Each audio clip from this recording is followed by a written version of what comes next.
News செய்திகள்.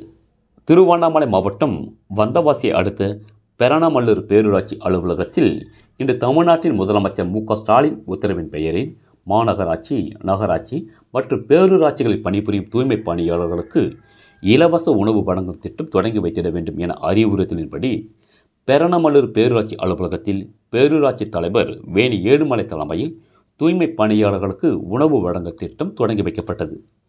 இந்த விழாவில் எடுத்த ரமேஷ் வரித்தாண்டலர் தேவா, கவுன்சிலர்கள் பூங்காவனம், சிவகாமி, கார்த்தி மற்றும் பலர் கலந்து கொண்டனர்.